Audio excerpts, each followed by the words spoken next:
So this is going to be a little weird because the sun's coming through in this sort of beautiful way, but I had to create a little studio space in my very, very bright room. So here we are. Hi, how are you guys?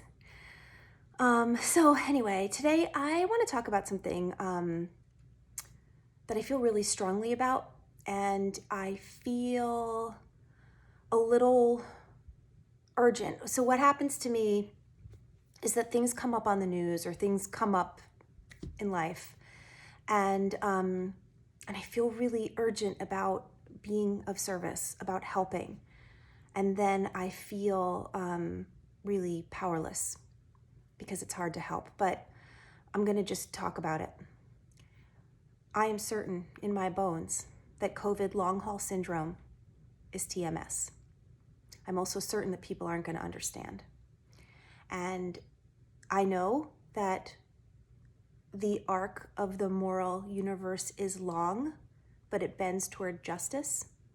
And in the same way, the arc of the understanding of the medical community and of the mind-body system and of really why human beings suffer is long, but it bends toward enlightenment and awakening. And I'm just here to play whatever small role that I can. So last night on 60 Minutes, there was a piece by Anderson Cooper, who I think is awesome and incredible and a really great journalist. I am not at all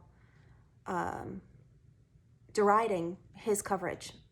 I just think this is something that is incredibly new and incredibly scary to people, and so this is the way it's been reported out, covering people in their 20s, 30s, and 40s who had somewhat relatively mild cases of COVID in the spring, did not need to be in hospitals or on ventilators, and months later are having incredibly, incredibly troubling symptoms. Things like severe migraines, brain fog, numbness in their limbs, heaviness in their limbs, tremors, difficulty walking.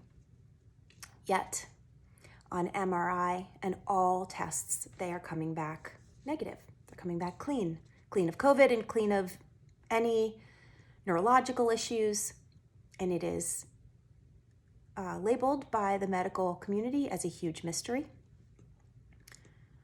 Mount Sinai Hospital, which is of course one of the most esteemed hospitals in the world, New York City, is throwing their hands up. We don't know. People are suffering.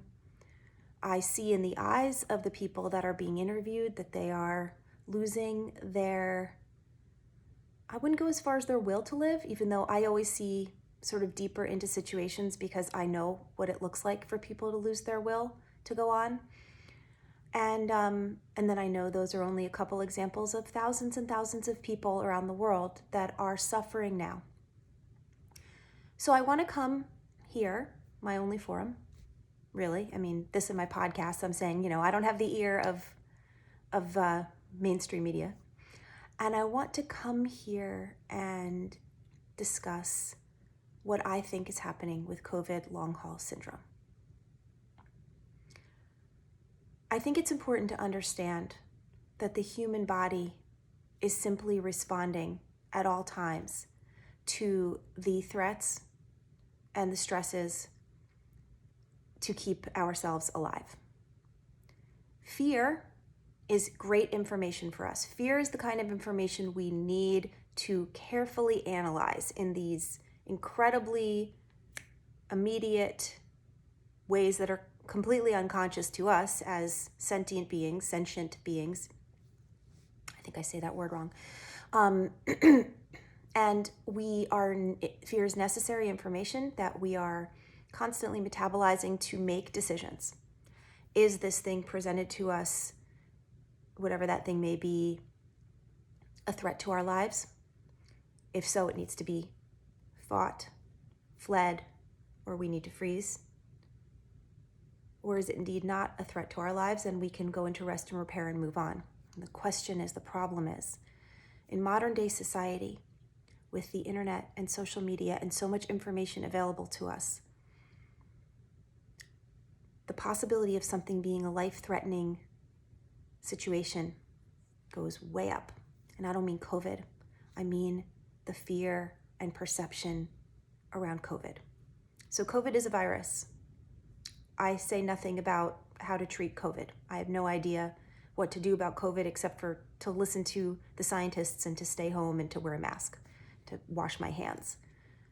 But after COVID is gone, when people are having these debilitating symptoms, after watching for years and years and years what it looks like for people's bodies to literally shut down as a result of being so threatened that they need to protect themselves, I see what's happening in long haulers, which is the perception of COVID is like so incredibly terrifying and stigmatizing and almost shameful. I'm not suggesting in any way that getting COVID is shameful. I'm saying that when we think about it, I'll speak for myself.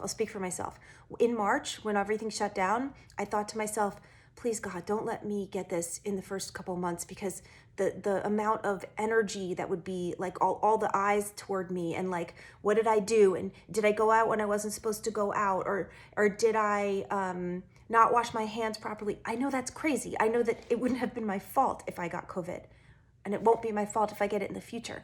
But there's just something that is so full of feelings about this disease. First of all, it's caused a global interruption like nothing we've seen in our lifetimes. Second of all, it's caused tremendous political divide. Third of all, it is completely unpredictable. So if you get it, you could either have no symptoms or you could be immediately rushed to the hospital.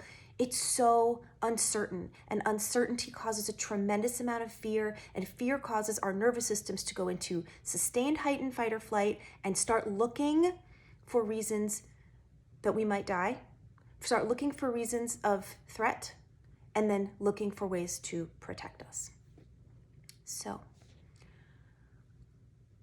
the experience of having COVID, and it's interesting because in the 60 Minutes piece, it was mentioning people that all got COVID in the spring, which was, I think, the most emotionally charged time to get it, before there was any sort of concept of a treatment or before any talk of a vaccine. It must have been terrifying. And these are young people, and young people in their 20s, 30s, and 40s have the most capacity for projective thinking, for fear, for terror. And so what I believe is happening in these people is, now that the virus is out of their system, most of them have lung damage or anything that is a physical manifestation of having had COVID. Their bodies are not able to come down from this sustained, heightened threat that they endured. And because, it's so sunny, and because society is so continually heightened, because we have no choice, because we have a constant flow of information, it's starting to channel into certain systems. Now, why did it go to migraines and numbness and limb heaviness and brain fog? I don't know. The same reason I don't know why certain symptoms show up in certain people. Like, sometimes there's an obvious connection, and sometimes there isn't, but it doesn't matter because the solution is the same.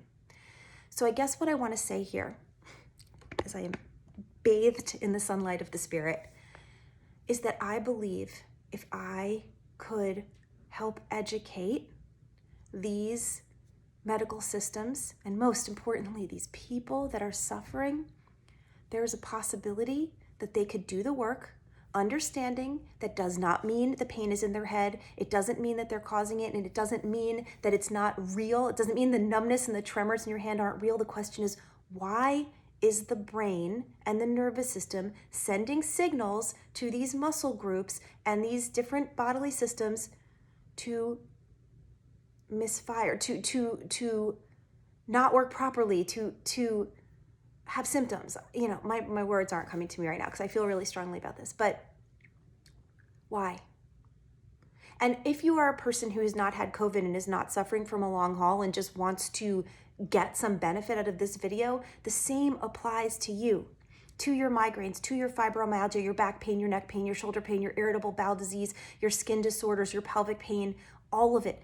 You don't have to demean the diagnosis and feel as if there's anything illegitimate about it. The question is just why? Why is this happening in your body? Could it be that there is a calming that needs to happen, that can only happen in one way, which is to inform our brains and our nervous systems that the amount of fear we're feeling is not a threat, does not need to be defended against, and we can calmly and systematically and safely feel what we need to feel. So for these COVID long haulers, I'll tell you what they need to feel. First of all, they need to feel like you're okay. I get what's happening to you. It's freaking scary as shit. It is no joke. You used to be an athlete, you used to be a runner, you used to be a trainer, and now you find yourself debilitated. It is capital R real. You're not making it up. It's not in your head. First thing. Second thing, there's nothing wrong with you. You've already had your MRI. Everything came back clean. There's nothing wrong with you. Your nervous system is freaking the F out.